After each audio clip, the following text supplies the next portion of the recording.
There are two guarantees in life: death and taxes. I'm Cody, and on this episode of Problem Solved, I'm gonna help you digitally prepare for the former. From memorializing a social media account to creating a will online, we're gonna get prepared, and then we're gonna get busy living.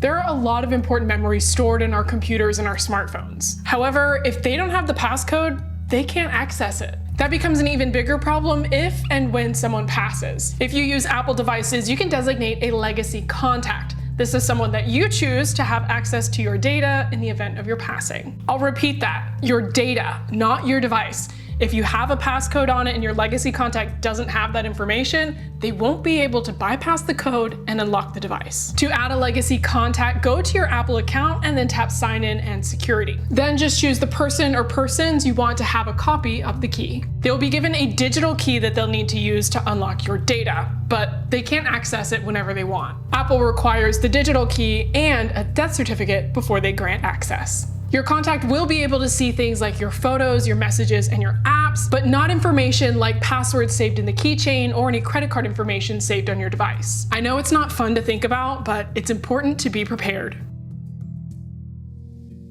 Our devices store a lot of our precious memories, and so do our social media accounts. My next tip will show you how you can keep your legacy alive.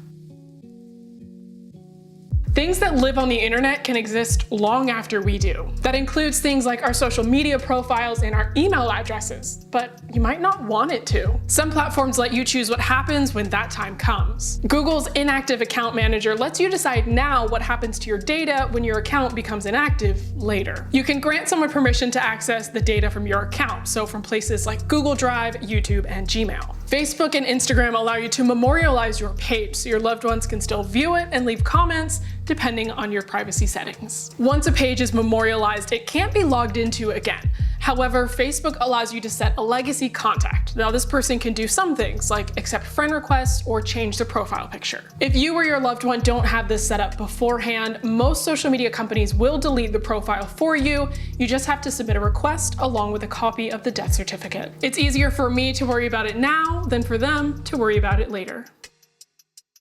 Social media isn't the only place we exist online. We have accounts all over the internet, from banks to food delivery apps and so many places in between. My next tip will show you how to safely pass on that information when the time comes.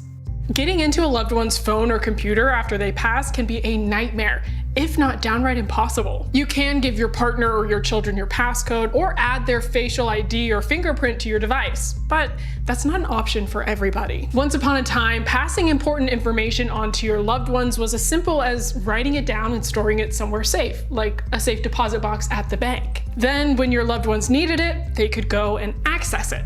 With proper permissions, of course. But think of all of the usernames and passwords and websites and apps you use now. There are food delivery apps, streaming services, and online data sites, and don't forget about things that have monetary value, like credit card points or frequent flyer miles. That's a lot of logins to keep track of, so don't let them go uncanceled or to waste. Consider this digital alternative to sharing your logins: a password keeper app that lets you designate a legacy contact. Exactly how this works depends on the app that you use, but essentially it'll allow the person or persons you designate to access anything you have stored in the app in the event of your death. And since it's digital, that means you can easily update, add, or remove logins as you need to. Adding a legacy contact won't give them access to your information now, but it will give them peace of mind later.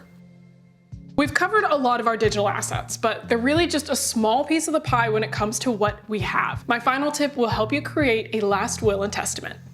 Where there's a will, there's a way to distribute your estate the way you want to. I'm not a lawyer, but I'm pretty sure it's not as simple as just scribbling something on a napkin and signing it. To get it done the right way, it can be a complicated and sometimes expensive process. A lot of that depends on how detailed you want your will to be and how many assets you have. The good news is you can do some of it at home, on your time, and on your computer. There are some online services designed specifically to help you make a will, a trust, or an estate plan. It's important to note that states have different requirements for these documents. For instance, some may require it to be signed by a notary, or they might require it to be written on paper, not in a digital format. So make sure you check what your state requires before you get started. In addition to some sites providing state-specific advice, many of them also offer attorneys if you need any guidance along the way.